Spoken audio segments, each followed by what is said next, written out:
Good day, ladies and gentlemen, and welcome to the tank review of the M48A1 Pattern 3. Now, this is practically, I think, my 10th attempt to make a proper recording for this. Not in terms of gameplay, I had the gameplay a few hours, but in terms of, saying all that is to be said about this tank, but also keep it entertaining. Until now it was like 20 minutes of pure talking before it came to the tank review, and in fact I have to say this tank is not really worth talking about it that much. But before we begin with the tank review, a few things that I need to say. First of all, I hope the recording sounds better this time. I changed a few settings, played around a little bit with it. I did a few test recordings for myself and it sounded better for me.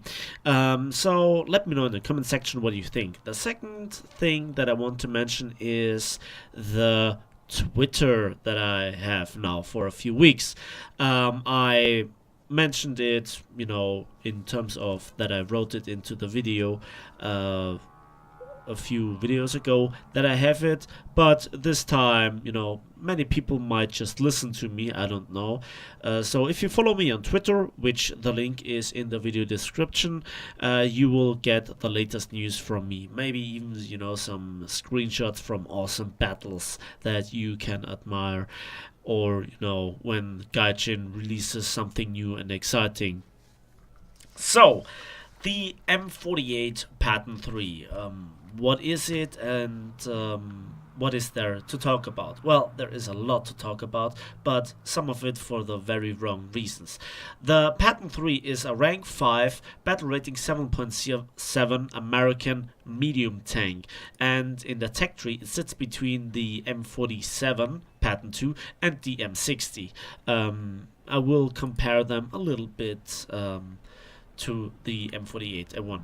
Now, overall, in a nutshell, my opinion on this tank is it is controversial. There are people that have stated that this is their new favorite tank and it's an awesome tank, and whatever. And to those people I have to say, yeah, maybe you should play this tank stock and not just throw golden eagles at it, because that's obviously what they did, in my opinion. When I look at the tank, I not just look at the spaded performance, but also on how does it perform stock and how is the way in terms of upgrades. And I have to say, together with the M47, this is a big pile of mess, to be very polite. My opinion on this tank is not very high. Now, I think I could summarize it that this tank has a few things going for it, but overall at 7.7 it's not competitive, even spaded. And even, when it's stock, I would hesitate to use it at a battle rating of 6.0. I think the Panther F is a better tank than this. So, after this little rant, I have to say that this is also one of the tanks that has a drastic difference between stock and spaded. It is easy to kill. The matter of the game doesn't support this tank. You really have nothing too good for it going. There is nothing that this tank does better than any tank at the same battle rating or even a bit lower can do better. The mobility and firepower, while not being particularly bad, is not good enough to make a difference. The whole package is, when you look at the stats and compare it to other tanks, doesn't look too bad. Effectively, this tank is not convincing for me. The same problems that you have with the M47 you get on this tank as well. Here in arcade, they are the same battle rating, and it has to do with heat FS. More on that in a moment.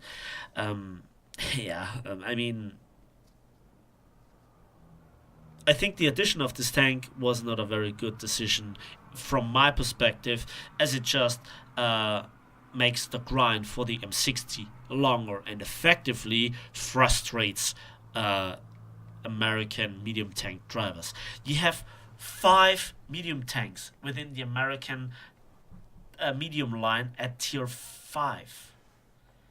And 3 of them are not very convincing for me. The M46, M47, and M48 are not really that good. So, but all will become apparent soon, because I think now it's time to begin with the proper tank review. First, the armor. It's not real paper, but it doesn't stop anything that fires at you, to be honest. Lower plate, 63 millimeters, quite an angle from 60 to 53 degrees. So there you get penetrated by literally everything. There you can get penetrated even by ZSU 57s. This bar here and the upper plate might ricochet APHEs, but APDS and heat will go right through. Here are those side cheeks as well. Then the turret ring flat, just 70 millimeters thick. Hashtag ZSU57 happens. Then you have the turret front, 127 millimeter, rather large target, easy to hit, but there is a lot of rounding and sloping going on, so you might deflect a shot from this here, where you get up to extreme angles, but the real bomber is this gigantic gun mantle, which is 152 millimeters and rather flat, just 26 degrees of sloping. At this battle rating, every tank that just looks at you will kill you. The surprising and funny fact is that this machine gun port with 70 millimeters on top of another 70 millimeters, where the first 70 millimeters have quite an angle going on, is not the weakest point of the tank. From the side, really nothing too spectacular. 76 millimeter with 50 millimeters in the engine area, and the side of the turret is as well 76 millimeters and also getting thinner with 55 millimeters. The back of the turret 51 millimeters, and also here just 35 and 25 millimeters. So AAA will feast upon you. One funny thing is there is quite a little bit of sloping on the side going on, but you shouldn't rely on it. In fact, you shouldn't rely on your armor at all. Now, the X-ray reveals that you just have 4 crew members, the driver here, loader, gunner, and commander in the turret, sitting relatively close together. We also have quite a lot of ammunition racks going on, so not just like 3 or 4 big ammunition racks, but 5 ammunition racks, 2 on the side, on each side of the driver. This one here, this one in the middle of or beneath the gun, and this bit of ammunition here. The problem is when you want to remove certain ammunition racks, I thought that I either would empty this ammunition rack or this ammunition rack at first, but in fact it's those, I guess, 15 shells that will used first. So yeah, you can happily remove like half of your ammunition or even more, and that will remove those 3 ammunition racks hopefully. If not, and a little bug is going on, you can shoot 1 shell, and that should renew the ammunition count. So then the ammunition rack should be empty. Yeah, that's the armor and the interior. What about the gun? Well, and that is where the pain begins. The gun itself is not the real problem, although it's the lowest caliber one at any medium tank at that BR. Every other tank does have a 100 or 105 millimeter gun in caliber. We have a 90mm M41 cannon with 60 rounds in total, which is pretty similar to the M47 M36 90mm cannon, although it has 10 rounds more of ammunition to spend. Yeah, you expect that you have a high rate of fire. Let's have a look if that's true. Now, at first, my tank commander has full leadership, and the tank loader is also fully trained on weapon reloading. I also have the expert crew, and therefore we can see that from a base reload of 10 seconds, I went down to 8.16 seconds, and for an ace crew, I have 7.7 seconds of reload time. Now let's compare this to a few other tanks, shall we? And your impression that you have a high rate of fire might come from your previous two tanks that you might have driven, the M46 and the M47, your predecessors. And they have in fact a 9.1 second reload for the same caliber gun. And with your 7.7, you are 1.4 seconds faster. So in fact, you have a quicker reload, but compared to the Leopard with 7.1 seconds and the Centurion with 6.7 seconds and the Chieftain, which does have a 7.7 reload speed, so quite the same or exactly the same reload speed than you for a 120mm gun. That gives you the impression. Just the Russians with 8.6 seconds on the T-54 100mm guns and 8.3 on the M60 do have a longer reload rate, but not by too much, to be honest. Now, on this case, you expect the ammunition to really perform really well, right? Well, no. You probably have, together with the Kanonjagdpanzer 4.5, the worst stock shell, because it's APCR 271. That's the same penetration values that you get on the German Long 88 APCR, which actually nobody uses, and that for a good reason, because it's absolutely unusable, to be very polite. I think you see a pattern emerge here. Yeah, and then the funny thing is the M82 shot, which is an APHE shell. Normally, I would highly recommend to use nothing but the APHE shell. Problem is 170mm of penetration at 7.7 battle rating. I think the only tank that you can reliably kill from the front is the ZSU-57, but it can kill you as well. And this is an auto-loading AAA. So yeah. Then we come to the heat shell, the M431, and it's a heat FS shell. There are a few problems associated with this shell. First of all, it's a rank 3 upgrade, so you have to research at least 4 other modules before you can actually begin to research it. And then this shell makes you competitive, you know. This is the shell that gives you the opportunity to strike back. And also the muzzle velocity of 1216 meters a second makes it relatively easy to lead. The problem is it is heat FS. Now, I personally do not like heat FS due to its limitations. What do you mean by that? Well, first of all, heat FS does have a lot of good properties, like working very well against sloped armor compared to other types of ammunition, especially normal solid shots. The only other ammunition type that performs even close against sloped armor is APDS. Yeah, but you get that first as stock shell on the M60. Not on this tank, however. And also it keeps its rather high penetration values over distance. So you have a real chance to strike against especially the Russian tanks. The damage output, however, is not really great. And also the damage output against ammo racks and fuel tanks is rather inconsistent. You might hit an enemy tank in the fuel tank or in the ammunition rack and it turns black, but it doesn't set it on fire and also doesn't make the ammunition explode. So that's one of the few drawbacks. The other one, the most significant one, is the real high sensitivity of the fuse. The fuse sensitivity with 0.1 millimeters of steel. Well, it's actually so sensitive that a lot of bushes, every tree, every fence, every wooden carport, basically everything that stands in its way makes this shell explode. And that's bad, because you want to explode it on top of the armor of the enemy tank to make it work.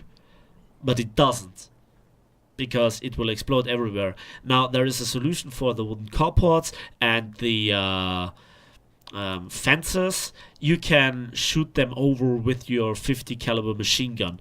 But there is also a bug going on within War Thunder which hasn't been fixed for months and even years, and that is that you knock over the fence, it knocks over, and then it stands up.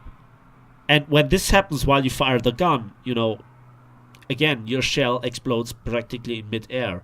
And yeah, that often is enough for you to get killed with the return shot. So that's basically, again, the armor, the interior, the gun, the ammunition. What about the mobility? Well, it's not spectacular, but also not bad. First of all, the horsepower to ton ratio here in arcade is 34 horsepower per tons, and that's close to the Leopard's 39.6 when it's fully upgraded, and that's much better than the Centurion Mark 10's 23.9 and 27.5 for the T-54-47, which is the heaviest one of the T-54 variants. Now, how does it work in realistic? Now, basically a rule of thumb is that you just have half the horsepower to ton ratio in realistic, and 18 horsepower per tons in realistic for the M48 and 20 for the Leopard is still, pretty good.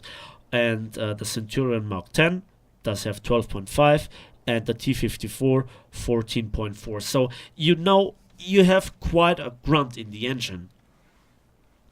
Does it reflect in top speed? No. The M48 is limited to 50 kilometers an hour in arcade and 45 in realistic. However, you get close to it even at short distances due to your high horsepower to ton ratio. The Leopard does have theoretically 72 kilometers an hour top speed. I never reach it. It's artificially reduced. At least it feels like that, and I never can reach it. So that's just my experience with the Leopard. The Centurion Mark 10 is limited to 39 kilometers an hour, which is pretty slow for a medium tank. And the M48 gets surpassed by the T-54-47 which does have a 56 kilometers an hour top speed limit. So that gives you an idea in which region you're moving, in comparison. Yeah.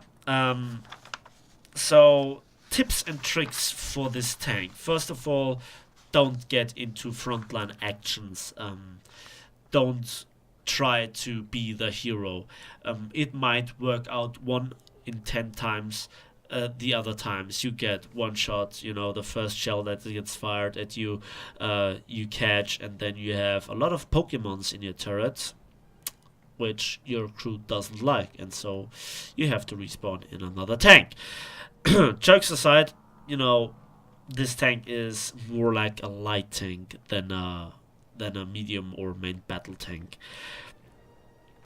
If you refuse to spend Golden Eagles, which I actually recommend, and I do not like to recommend spending Golden Eagles for upgrades, if you want to really, play it seriously and competitively, go bot hunting. And in arcade, you have the beautiful opportunity, after you kill 3 bots, that you can get into a bomber and try to bomb a few enemy tanks. That gives you at least a few experience points per battle. I mean, for me personally, there is no joy to get into battle and know that I will get killed with the first shell in 90% of the cases, and my return shot does literally nothing. Yeah. To be honest, I can't recommend this tank, as well as I can't recommend the M47 stock. If you have a lot of patience, if you want to prove your point that everybody else is an idiot, sure, play it and feel your intelligence. I've warned you. So, Is this tank worth it? No. Before I let go, or if I have, before I have a go in some gameplay action, I will show you one sequence and one battle. It was actually the last battle that I've ever played on the M48 pattern. That was actually the battle that I finished spading it. I also will show you a one all-in scene that worked out quite well to a certain degree. Let's talk about numbers. Now, I presented you a lot of arcade stats, but that's not it. In arcade, I played 38 battles, and in that I died 83 times with the M48, and I had 133 kills. That's a 1.6 kill to death ratio. That sounds bad, and it is certainly for me. There are other US tanks that I will make a comparison right now that have better kill to death ratios. The M41 Walker Bulldog, which is also a fast moving, lightly armored tank. I played 58 battles and had 221 kills. That's a 3.8 kill to death ratio. The M18 Hellcat, a good tank. 46 deaths, 151 kills, 3.2 kill to death ratio. Could be better, to be honest. It's a Hellcat. I should perform really better. But then there is the T25. There are people that say that the T25 is a bad tank. I heavily disagree. I can make it work. A wonder. 55 deaths to 221 kills. That's a 4.02 kill to death ratio. Now, I played the M48 pattern as well in realistic. In fact, I played it more there. 101 battles, where I died 101 times. And I just managed to get 151 kills. So that's a 1.5 kill to death ratio, which is kind of pretty similar to the 1.6 kill to death ratio in arcade. Now, you might argue which game mode is better or worse or whatever, but I perform in both game modes pretty similar. And in both game modes, this tank is nothing too special. I just simply don't like it. I can't make kills with it. I can't outplay opponents. If they want to get me, they get me. Simple as that. So, I think that's enough theory crafting, ranting, discussing, and whining and bitching, whatever. Let's hop in some gameplay, shall we? So in the following you will see a lot of scenes. Here the machine gun, which is so important to take down those fences. In this case it marvelously worked. Yeah, sorry for the long, proper tank review. 20 minutes, I just can't make it shorter, so yeah. Then here we have a Leopard. Great shot into the turret, taking out it by an ammunition hit. Yeah, this is practically how I make this tank work. And in this case, I wanted to flank the enemy on the other riverside. I just missed this IT-1 because he rocked forwards and backwards. I want to support my team to take out those tanks from the side. I think this map is quite biased towards the enemy's team side. For the sea cap on this side of the river, because they just have a better defense positions if they get into the right positions, and it's very difficult for our team to attack without support from the other riverside. So that's my job. I am fast, I am maneuverable. There we see the Yak Tiger. I know where the ammunition rack sits, and this time it works. So, I see on the radar this tank moving around, and I have quite the reload to take out his driver and the fuel tank. He burns, he can't move. I move a little bit forward to have a better shot at the ammunition rack, and this time it works. many examples where it doesn't work. So I see I get flanked by 2 tanks. I assumed that the other tank was coming around the corner faster, but I got taken out by Oxide.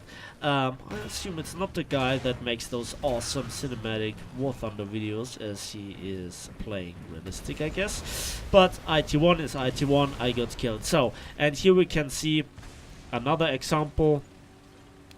This time, again, how it does not work, knocking down those fences. That was a bad mistake by me. And there you can see how important the 50 cal is, and the next shot takes out the T-54, and after that I just extinguished the fire. Then this map, or this example, is pretty important as well. I go bot hunting. You see that there is the A-cap, but then there is this one enemy tank coming down at me, and it's my first encounter ever with an T-62, and I hit him. I actually make the ammunition black. It doesn't go off. His return shot kills my gunner and you know, blocks my turret drive, and yeah, my second shell goes somewhere and his return shot blows me apart. Funnily enough, the cause of death shown here was obviously crew knockout, but he was also polite enough to set my engine on fire. And then there is this example. I try to flank, I show the turret to the enemy, but hey, seems like I'm pretty noobish because I was hit by an ATGM on full move. And when you get killed that way, oh, come on, you know, this ammunition, you know, those are the cases. Then this again on Poland, Conqueror, foolish mistake. I know where the ammunition rack is. Take him out. And then there are 2 mouses approaching. In German it's called Mäuse. That's the plural. Thank you, smartest. Yeah. For a moment I thought about, you know, poking this gap between the 2 houses, but it was not to be. I actually choose to go into a bomber, and I happily choose a bomber over, you know, trying to stick in the tank. Now I know this was very, very aggressive gameplay, so the inevitable death was not the fault of the tank. Well, it kind of was, because the tank forced me to, you know, be very aggressive. I see this mouse and I choose to bail out of the plane rather quickly in order to shoot this mouse. I have no idea how I killed this ally. He must have driven into the bombs, and this shell further disables the gun breech, strangely sets the mouse on fire. Then I try to blow up the ammunition, but as you can see, the heat shell barely does damage to ammunition sometimes, even to German ammunition. Then I focus on the second mouse, take out his loader, and I was lucky there that he just tracked me with the little 75mm heat shell. And I set him on fire. So there you can see, against targets with a lot of room in the turret, and out of all I get taken out by an IL-10. And then this for the IT1, it also just shows how bad a heat FS works in this game sometimes. And this was an all-in situation. I killed a T-54. This T-54 was an absolute idiot, donking his shell. I know if he fired, I know I can beat his reload. Bam, killing the crew. And this T-10M is also an absolute idiot. Why do you use heat instead of your trusty APHE stock shell, which is way better? And at this point I take my time, yeah, and take him out. I tried to reverse, but you know, the 4th Russian tank's the charm. So yeah, and there you can see the wonderful work of the Russian APHE shell, killing all the crew member and blowing up the ammunition rack. And that brings us to the final gameplay. This was the last battle with which I finished my spading torture. I never said that. Yeah, this is on Volokholamsk, and for a moment I just literally thought about bailing out of this match. I don't like the versions of Volokholamsk, but I thought to myself, well, give it a go, give it a try. Yeah, and this was one of the most successful gameplays that I had in this tank. I actually survived this battle, so a little spoiler there for you. I don't tell you how I survived it, but I tell you so much. It was not by hiding. Now, this tank is also, yeah, as you can see from the ammunition and from armor of enemy tanks, and the problem is the unreliability. That's, for me, the problem. I see this T10M and I crit him by shooting his track. Whatever. And then, second shell, you know, just disappears quite happily in the armor. He gets taken out by a T-54. As you could see on the ammunition, or the ammunition blob, of course, it was a Russian APHE, I assume. So, I see those two enemy tanks on the other side of the railway embankment. T-10Ms, they don't have scan depression, and there is the remaining team of mine that keeps them from getting over, I hope. But at some point I got really bored and I take the chance, and this is the great stuff about it. I make a good critical hit into the T-10M's turret, and I select the second one and execute him from the back. This T-10M is also busy reloading, repairing, and I get a good kill assist. Again, it was taken out by T-44-100, so yeah. Just Russian tanks can Russian tanks. Jokes aside, it's not a joke most times. Yeah. So at this point, I was not sure what to do. I knew one shell could end this gameplay. So far, I knew that this was a good gameplay. I used the binoculars to get a proper view onto them. Then there is this T-54, and again a perfect shot, and the shell disappears. I switch to APHE ammunition. It's a T-34-57, obviously fail platooning or what. And that's the good thing about having APHE ammunition in the tank. So this Yak Tiger just waits for me. He waits for a crusty snack, I guess. I'm having none of this. I saw you, buddy. I leave the T-44-100 to try his luck, and I just turn around. I try to get some speed. I watch the planes. Hearing engine noises also in arcade is not very good. And then I choose to hop over the railway embankment one more time. At this point, it's right this moment where my team has the enemy team on the run. My team was doing really well. I see this T-54 and I snipe him. This is one of the rare cases where I actually managed to kill somebody on the move. So then I try some artillery shots. I remember the Yak Tiger being stationary, and the enemy T-54 tried to mark me with the machine gun. Again, happily I hop into a bomber, give commands to the escorting Kia 84, and this guy was not an idiot because he actually engaged the enemy plane. Often enough there are people, you know, being really idiots by not engaging the enemy. Why do you actually go into the mini event if you don't try to take out the enemy plane that attacks the bomber? Because bombers can make huge differences sometimes.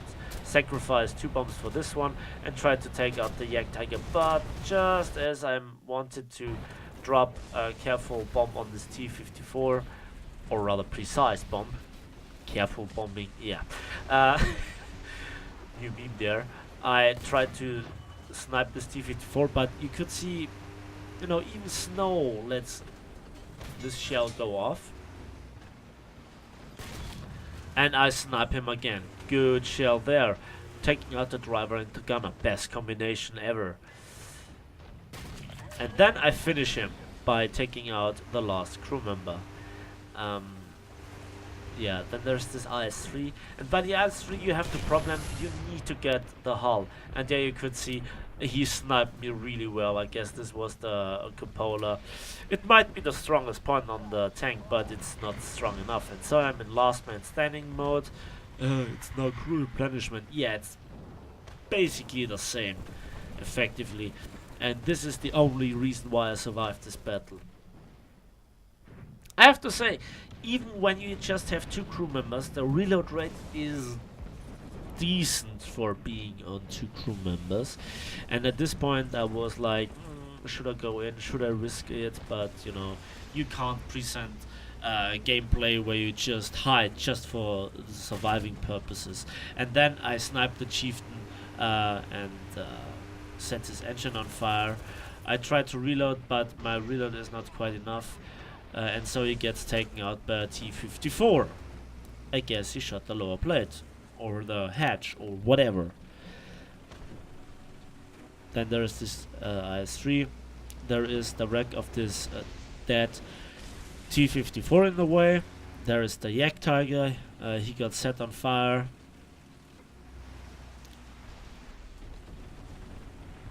And there you can see that the grunt in the engine is really there. You have good acceleration. I aim at the ZSU-57, but take out the loader and the horizontal turret drive. That's not enough to kill him though. I reload. And the ZSU-57 goes away, and then I had the green marker on the IS-3, but again, it was the snow that was so hard and so icy. It seems like that the fuse got off of the heat shell. Potentially I could snipe the IS-3 through the gunner's, what do you call it, aiming device, which is just 50mm thick, but I decide to go forward and I decide to dunk the shell into the ground. I have no idea which kind of shell I just, bounced. Must have been a HE shell. And then there is the ZSU-57 again, and this time I can connect the shell. It seems like that the cannon is a bit above the actual, aiming circle. At least I have the feeling sometimes. And yeah, that's a pretty good victory for us. I tried to get this T-54, but he retreats in time behind the building. Again, I can't do anything with Heat FS. A little lag there, sorry about that. So, yeah, I used this burning T-54 as cover a little bit. But it's this point where we really have won the battle. And I tried to get maybe one last kill, but yeah, it wasn't to be. Although I could get this M42, and then it was just dumb enough. And have a look at this situation. He missed his rocket. What a pleasure. I hear the bombs and I just ignore it. I thought time would run out before that, and I actually managed to get the Raketenjagd Panzer 2 when I got the team killed by the door. But it didn't count as team kill for the door because time was running out. And after the results come in, it's gone. Those kills don't count anymore. So let's have a quick look at the post-battle results screen. But there you can see I finished the grind. I finished the tier the tiering, and I got 18,400 bonus research points, which I, take with a smile. 29,600 silver lines, 4,200 research points. Yeah, and that's one of the most successful games I ever had. And there you can see, Spade is complete. Yeah, so I think that's it. Yeah, it was quite a long tank review, was it? But I thought it's really important that I add those scenes to show you what I actually mean by this tank having a lot of problems. I hope you used a lot of patience. If you are still with me at this point, thank you for it. It was not the best tank review I did, and certainly it was not the most enjoyable to get the gameplay footage, at least. Thanks for watching, thanks for listening. Please give this video a like if you did. Let me know in the comment section what you think, and subscribe if you want to see more, and hope to see you next time on the battlefield, hopefully with a better tank.